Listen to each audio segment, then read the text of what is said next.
রাজধানীর করাইল বস্তিতে 1 ঘন্টার আগুনে পুড়ে গেছে শতাধিক ঘর। তবে আগুনে কেউ হতাহত হয়নি, জানিয়েছে ফায়ার সার্ভিস।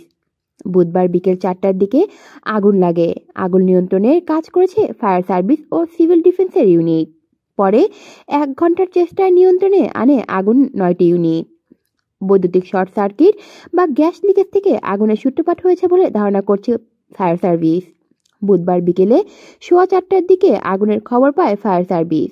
ফায়ার সার্ভিস নিয়ন্ত্রণ কক্ষের ডিউটি অফিসার রকিবুল ইসলাম বিষয়টি নিশ্চিত করেছেন। প্রাথমিকভাবে আগুন লাগার কারণ ও হতাহতের নির্দিষ্ট কোনো খবর জানতে পারেননি ফায়ার সার্ভিস বা আইন শৃঙ্খলা বাহিনীর কর্মকর্তারা। এর আগেও একাধিকবার করাইল বস্তিতে আগুন লেগেছিল। দেশের অন্যতম বড় বস্তি এই করাইল বস্তিতে 3 লাখেরও বেশি মানুষের বসবাস। মূলত গুলশান মহাখালী মাঝামাঝি বনানীর লেকপাড় এলাকায় কয়েক দশক আগে এই বস্তিটি গড়ে ওঠে।